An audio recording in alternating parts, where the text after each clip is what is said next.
utility player because he's been in 1,000 different shows. I love the guy, Mr. Aaron Ashmore.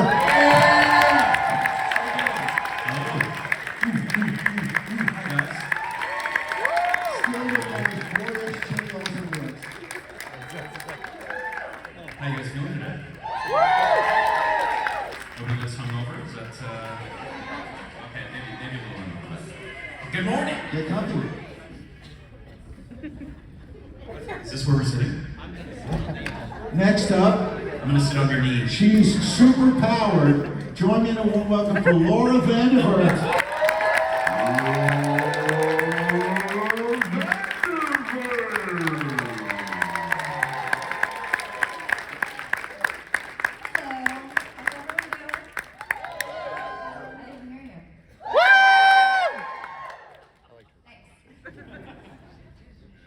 Next up, the two ladies that vied for Clark's heart. Both fabulous. I mean, I would have taken it both. But first, let's bring out Miss Erica Durance.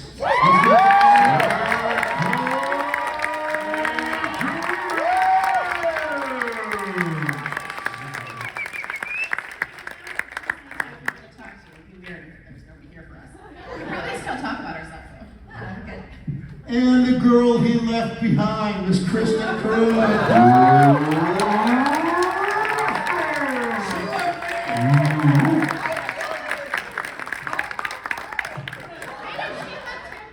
I know.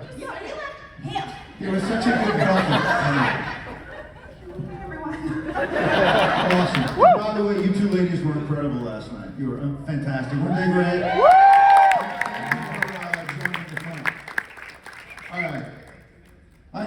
I think of this guy as the ringmaster. I mean, he's the villain that you hate to love, but you love him. Even when you hate him, you love him. And that's because we adore Michael. Michael Rosenbaum.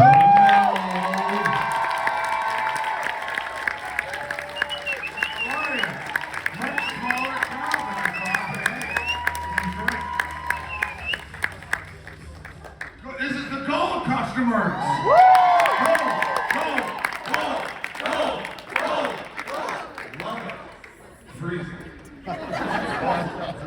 All right, and then the man who is the legend, we absolutely adore him. What a fantastic guy, Mr. Tom.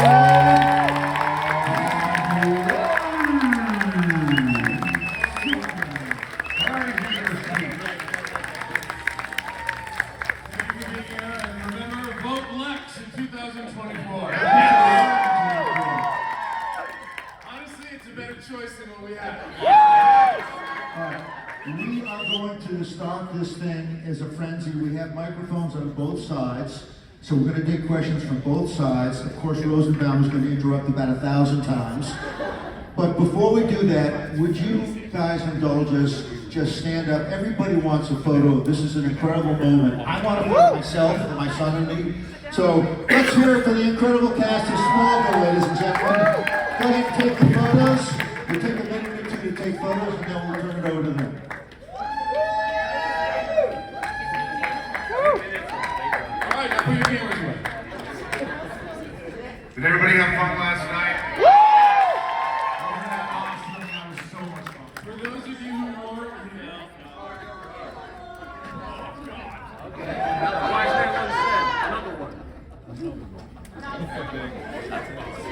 Over here. we always have silly faces. Okay. For those of you who weren't here last night, it was fun. Like, this entire place was packed. It was awesome. It was almost too big. We're gonna be just what are we talking about? Small lights. Remember we did that last night? And by the way, I'm pretty sure after Lex gave her the kryptonite skin, Lana left Clark. Oh, yes, she did. All right. I love how you both were annoyed with how I was reading. You're like, no! No! I like, no, I was doing no! It's the only thing I could think of is my brain just short It circuited. was good. It was great. I love it. All right, question number one. Good morning. My name is Alani. I wrote down my question because I'm super nervous. I'm sure everyone has experienced both dreams and nightmares related to their job. For actors, I imagine that's messing up their lines or auditions, but I've always wondered if you've ever dreamed in the perspective of a character you've played. Oh no, it's just terror. My work dreams are terror. I used to have them real bad. I don't have any more. But we do our podcast, and I had to learn that I can't oh, we're doing a podcast, so I have to watch this episode before I go to bed. I can't do that because I have Smallville work dreams. I don't have Clark Kent dreams. I have Tom Welling on set nightmares. I do. I can't watch it at night. You should see somebody about that. No, I mean, I would get nervous sometimes at night. I wouldn't sleep well because I had a big scene or something like that, and I would dream about failing and not knowing my shit, and But yeah, I try not to dream about Smallville. It doesn't have to be small. I think there was one time when I had an extended, I'm the craziest one of us all, I think. But I did dream I was in a fight as Lois once, if that counts. Yes, it does. Yeah, because I just went, of course. But I mean, that's the closest I got to dreaming as Lois, I suppose. I remember when I was dream about Michael all the time. I'm wondering what was going to happen the day when I played with him. You shouldn't play with your son like that. Now he's always asking. I said, no, Michael, this is acting. And it's playing, but it's not the kind of playing you want. you should say, yes, Daddy. I look over and John's like,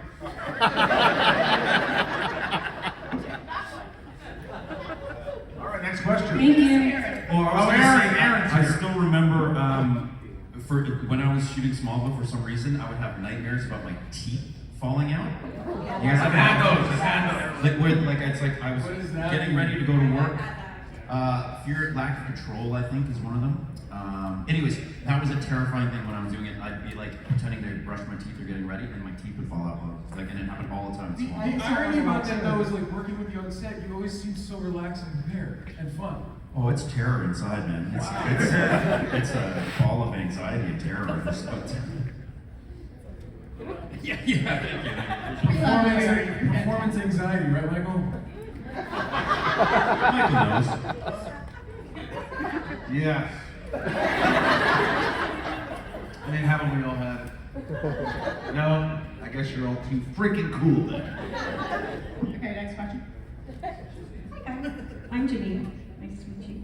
My question is actually for Tom, but I did also want to say, Rosie, I'm really grateful to you for doing Inside of You.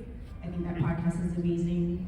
COVID was a hellscape, and it definitely helped bring perspective, get people in touch with their mental. And I lost my dad to lymphoma during COVID, so it actually was a really great way to just reconnect and be mentally prepared for what was coming. And so I'm really grateful for Thank you. That doing means a ton to me. I love your dad. I'm sorry about your dad. Oh no, but it's great because he's not suffering anymore. And we can, Amen. So that's Thank you so a whole much. thing. But hi guys. Hi. How are you doing? Oh, sorry guys, I didn't mean to be a downer. So full love and respect to all the gorgeous queens on stage. Michael, you too. I really like. Pass it up. It's a compliment. I really liked Clark's dynamic with Chloe the most, even though it wasn't really ever fully romantic. And I was wondering if you ever hoped that Alan Miles were more bold and creative with Clark's love life in between when Lana happened and should have ended maybe in season 5, and then ending up with Lois at the end.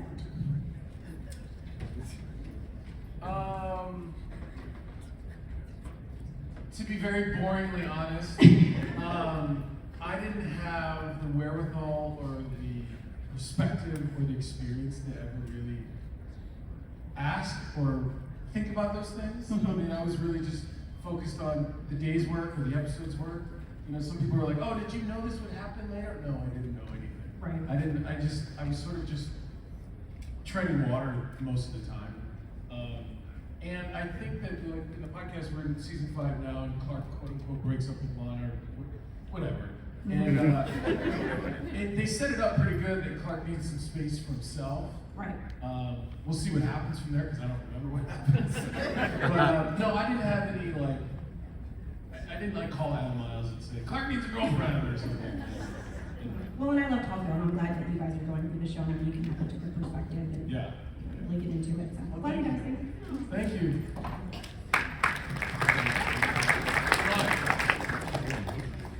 Hello, my name's Stephanie. My question is for Kristin. I'm sorry, Kristin. It's alright, I called her worse. Just call Kristin.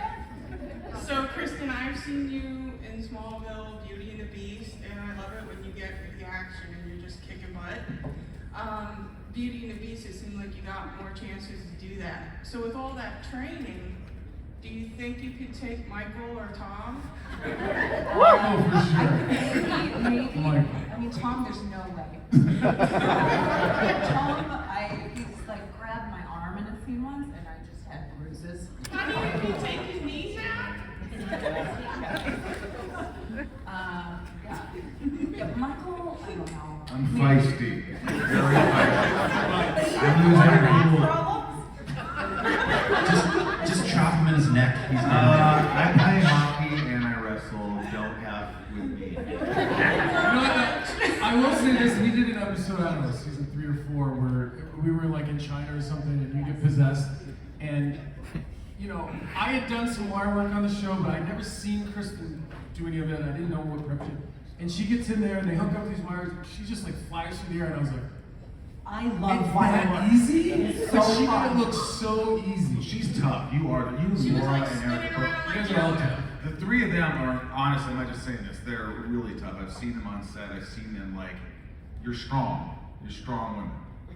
Yes, thanks. Thank you, sir. So, to steal a line from another creation event, girls get it done. There you go. I hope so. We also fly, some of us. Some others don't.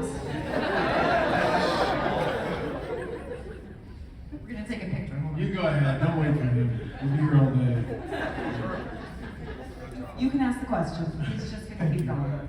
Hi everyone, my name is Raj. I'm from Philadelphia. Thank you guys for an unforgettable weekend. Sorry about last night. You guys did 22 episodes a year, which looking back is insane. In the modern age of streaming, series are usually 8 to 12 episodes a season. From a storytelling perspective, and this is for everyone to chime in, as well as an acting perspective, which do each of you prefer if you had the choice of 8 modern versus 22? 8. Creatively 8, financially 22. I think as actors, a lot of us prefer 8, but there is something fun about a 22 episode season, and these guys are watching all the episodes, so maybe I'm being too idealistic here, but there are filler episodes that you would never get in 8 episodes that are ridiculous and fun and become iconic. And I don't think you have, I mean, as an actor, I don't know if it's the most enjoyable experience, but again, it's the same job. But yeah, I think there's something to be said about it. There's also a lot of shitty episodes. Yes. May I bring thirst to your head? Yes, there's going to happen. I would say the other thing that happens in those experiences is like you'll get something and you'll be like, okay, they're saving money on this one. This is really weird. I'm a weird wax doll. It's like you try to meet this challenge, and if there's even like a glimmer of success in any moment, it almost feels like they're better achievement than when you have something that's spoon-fed to you that's amazing. Yeah, I think, you know, I don't know, that's how I 22, look, we all had supporting parts, but 22 for someone who's in every scene is daunting as hell, and I don't wish that on anyone. I mean, I wouldn't do it again. Did you exist inside of your body? Were you even present? Yeah. That's why I don't remember a lot of it. Yeah, you just checked out. It was good that they didn't make you talk too much, right? Like, you know, Oh, seriously, yeah. like you could go in and like you had a couple sometimes of he things. did. No, not Rewatching really. the show, I like watch you, and I'm like, you had some dialogue and these walk-in talks and things. I'm like, he learned that on the fly, Yeah, he and did. that's like, you know, working 14 hours a day and doing that. That's a lot, man. I think it was more than 14 hours because a lot of the time too. wasn't Beginning. it? Oh yeah, God. Marshall was I great. didn't know any better. Basically, I didn't know any better. Yeah, you got thrown into it, right? Tom sort of just like. Every single person there had more experience than me. Kristin had already been, everybody was on a TV show. Eric, you had more experience than me when you came, well, no. remember that I've been on the show for a couple of years, when you people, and that's all. But, yeah, I mean. Tried to do it now, though, like 22. No. Now, you'd be I like, would. Well, it's a marathon, right? Like when you talk to people and say like, you grind for 10 months and then you have these 2 months off to recuperate to then just do it again Yeah. 10 years in a row, like that is a serious marathon. I mean, it literally, your work becomes your life and your life ceases to exist. Yeah. It's like that for Kreuk. I mean, poor me, I don't mean what I mean, but like, there's other people out there with jobs that work those hours that actually save people's lives, so, I don't want to complain too much, but, I just was young and dumb. Stop it. Thank you so much. Thank you so much. We'll try to be quicker. Next question, please. Directed towards John Glover and Laura. Yes, so this question is actually for all of you, not just John Glover, all of you. First things first, Aaron, I heard your birthday's tomorrow. Happy birthday. Happy birthday to you. Happy birthday, dear Aaron. And Sean. Happy birthday to you.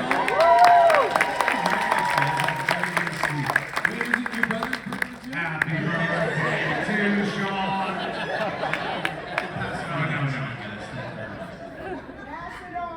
I'll pass it on. Okay, so my question is, as an actor, which season do you feel was your best season? 6, 7. That just popped in and out. 7, 9. 8. I don't know. Yeah, I think you just get better and better as an actor. I think so. Probably 7 I was probably the most confident at. I think so. 7 maybe. That's when I met you. That was your most confident level. You strengthened me. No comment. John, favorite John was amazing. Every scene, every episode. I started to change. What I liked about what they did for me, that when it started, the pilot season, it was like I was a cliche bad father, and I thought this is not going to be fun. So, but he's my son, and I love him. He was a weakling. So I decided to be a stern father who loved my son. I mean, who else would give up his son as an electric shock treatment? Only a good father. I'm stronger. So, yeah. So that's what I love. I mean, when I first started playing with Michael, he would play so much I wanted to bring his neck. But then I realized that was his legs. And so I brought him, and I loved by the end. You love me, just say you love me. I do. I love playing with you. You're a nasty mind. Very, very nasty of you. Stand up. I'll be switchered. My mother used to say that. I'll be switchered. What do you think that meant? No, we'll talk about it. He did a good job as a father. He ran for president. Kinda. Well, there are the ups and downs.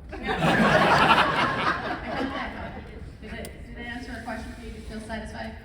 Yes. Okay, Yes. good. Next question.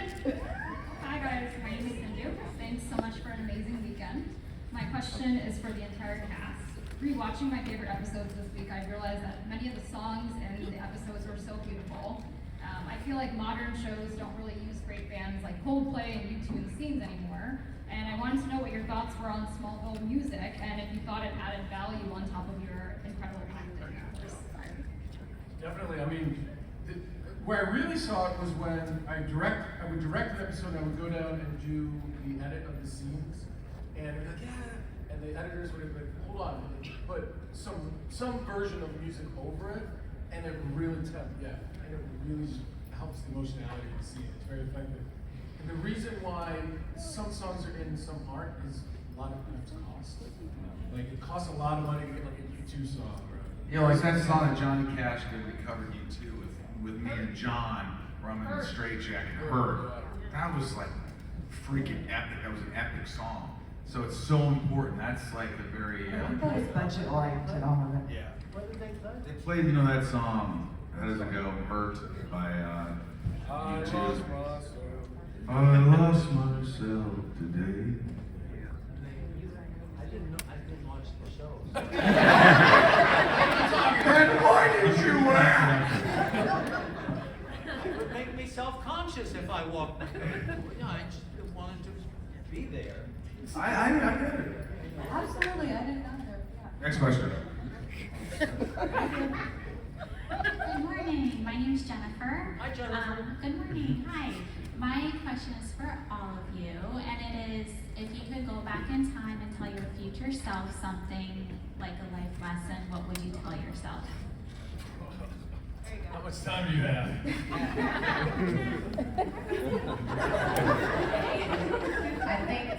I think I was very nervous joining the cast season 7 and questioned everything I did and constantly thought I was going to get fired. So I would go back in time and tell myself, it's okay, you know what you're doing, you belong here, you deserve to be here. Nice.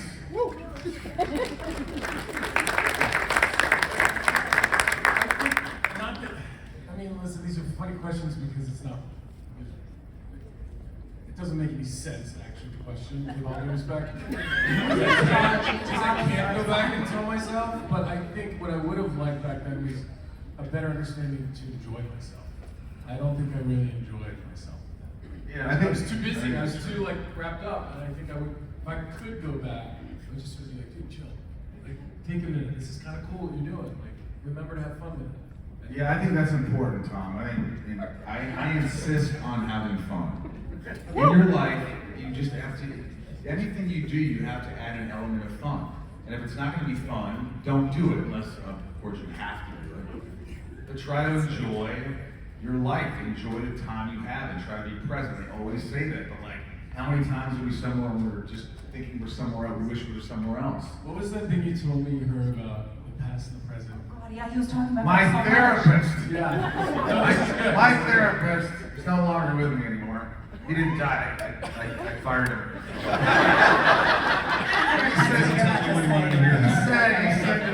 He said this. He said, Michael, you have 1 foot in the past, and you have 1 foot in the future, and you are pissing on the present. And I thought that was pretty cool. Did he actually tell you that? That's actually pretty, that's interesting. Right? That's really interesting. It is. Hi, dog. I want to piss on the president.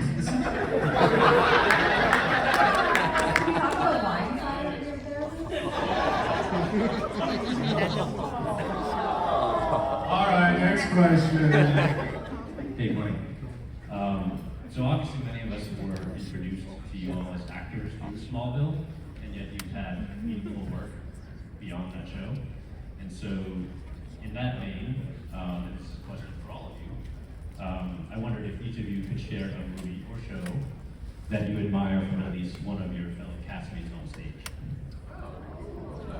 I got one because I just watched Laura in a movie called Kill Victoria, which is like a small independent film, and she plays this really, what I think difficult character to play, where there's like a lot of anonymity into like, ambiguity is what I was looking for. About where she's coming from and where her characters and everybody else is sort of projecting their opinions onto her. So to play that, I thought was really interesting, and she did an amazing job. So, Kill Victoria. I just watched her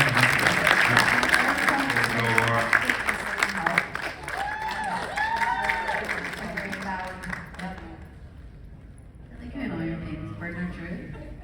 And then your new show that's coming out, I gotta work with you. Yeah, and you're also very good in that. Michael was in Pool Hall Junkies, which is a very favorite movie.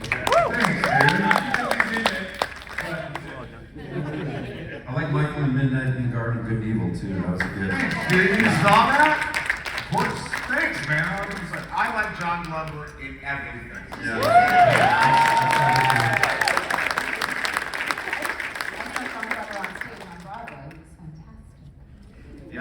on Broadway. Maybe it was off Broadway. Next question. Tom, I haven't seen your other stuff. You have a new show coming out. You haven't? I didn't see Professionals. I want to see that one. Well, thanks, I girl. was Professionals was wonderful, wasn't it? What's your new one coming out like very soon? It's coming out next Friday. It's called Mafia Wars. Yeah. Video on demand. Action. Play a good guy doing bad things in Is Rome. he then a good guy? Hmm? Is he then a good guy? Well, he's trying to save his niece's heart. There's still some honor there. Yeah. I liked you in the one that the hospital after Kennedy, it was about the doctors. Parkland, about the doctors after the Kennedy assassination. You're awesome. You're in your, I watched your scene with Kevin Costner in the full. Oh yeah, I saw that. I saw that. I was like, That's the one you saw? Yes, I've seen it. I actually saw that movie. Why? I don't know. I wouldn't have. That would have been the one. It's a backhanded compliment. Why? I saw you in this movie. Did you recognize me or was it a surprise? No, I think I recognized. Of course I recognized you. All right. Next question. Next question. Hi everyone, my name's Nikki. My question's for Tom and Rosie, but it's more so if you've seen the show, you can chime in. So I'm on my third rewatch of the show. My mom's still on her first watch. Every time I watch it, I listen to the theme song. 9 times out of 10, she skips it. So with Tom and Rosie, with you guys rewatching the podcast, are you guys theme song skippers? I skip it. Yeah. Skip it. Well, just because a lot of times we're watching the episode because. No, I was just talking about somebody saying the theme song of the show. Oh, Smallville. Yeah. Yes. And weird for a Smallville. A lot of times it's like, oh, we have to do 2 podcasts tomorrow. The kids are asleep, and I gotta watch it. You know, Yeah. And I fast forward through like a lot of it. some stuff. You know, so I gotta get through them. Whenever he's not on screen. No.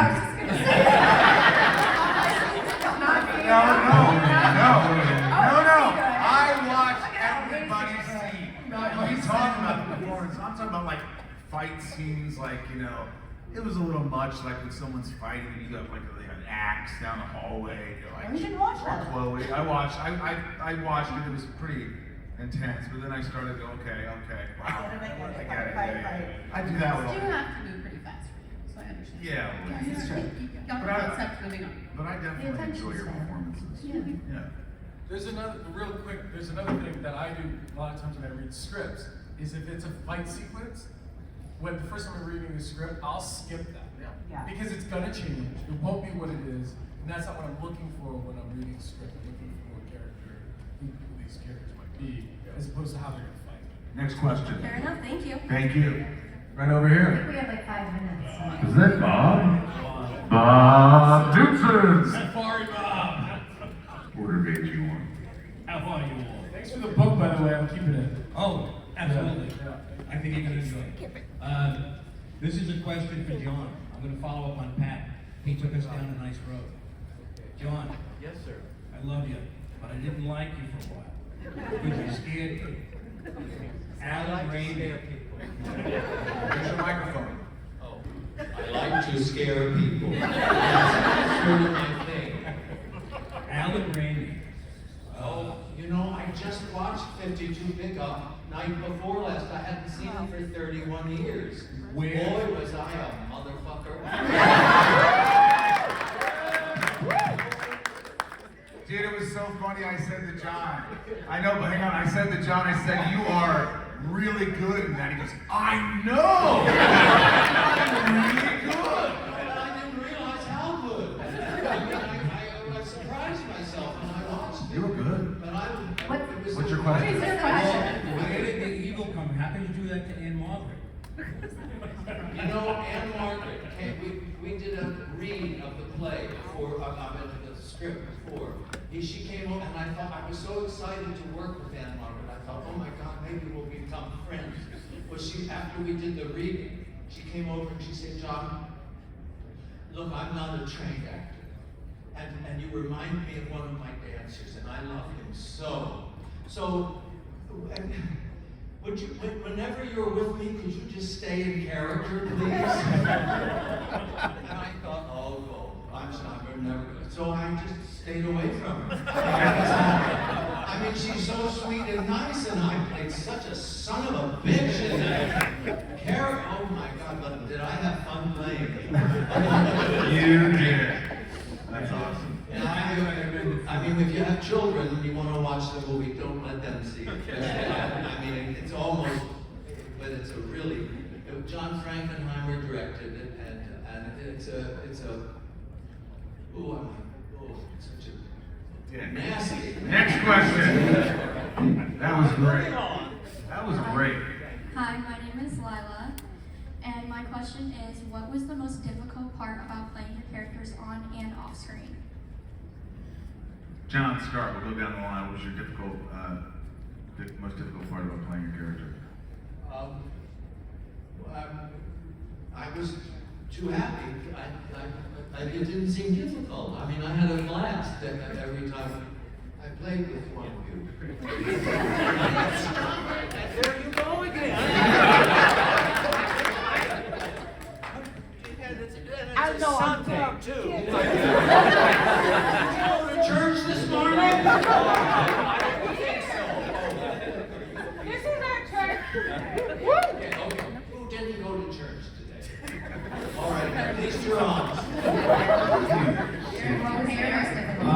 I think, I don't know about difficult, but something that I noticed is that Jimmy was pretty self-conscious, so I had to keep tuning into that all the time, which I felt to be kind of difficult because it doesn't feel good to kind of, you know, I was like, every time I try and play something a little more confident or whatever, they'd be like, no, he's way more self-conscious and stuff. So after doing that for a while, I kind of started taking that on a little bit over and over again. So that was kind of a hard thing. After I was done playing Jimmy, I had to like kind of shake it all off.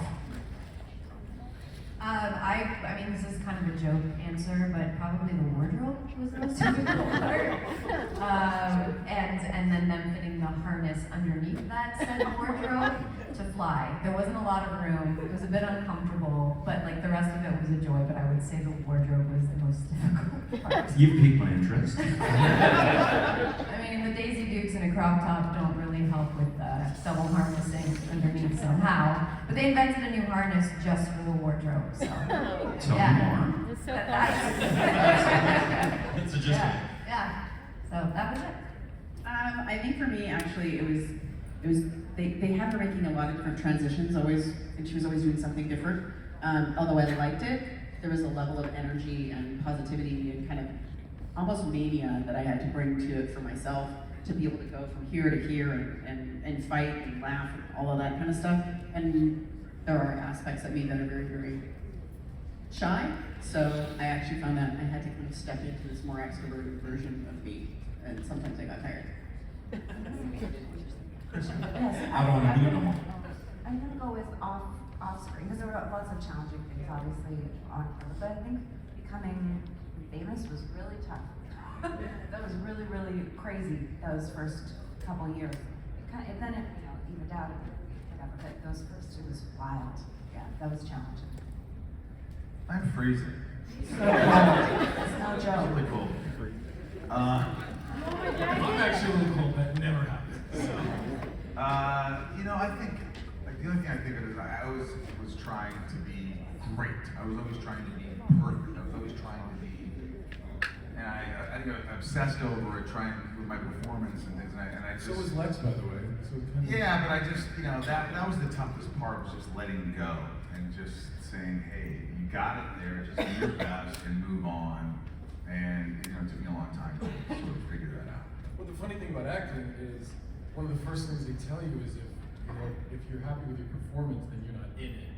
You know what I mean? Like, it's like a weird conundrum. That's why you have people around you to say, hey, that was great, we got it, let's move on. Because the actor, you shouldn't really, you're not supposed to have an opinion about your performance. You're supposed to just let it fly.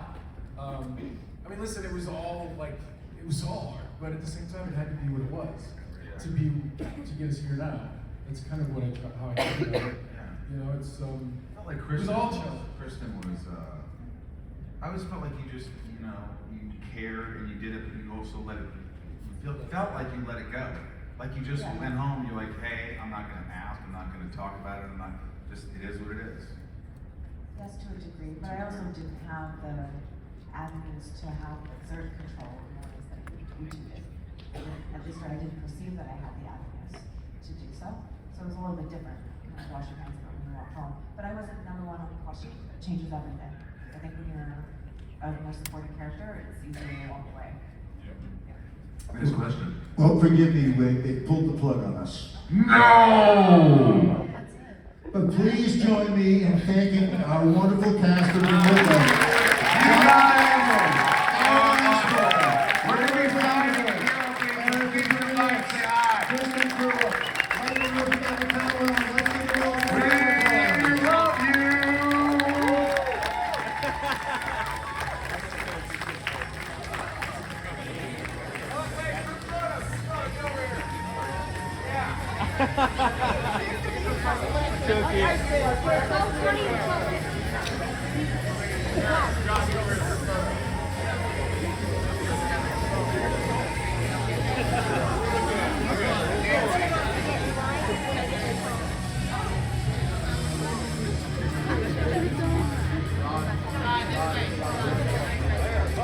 Down here.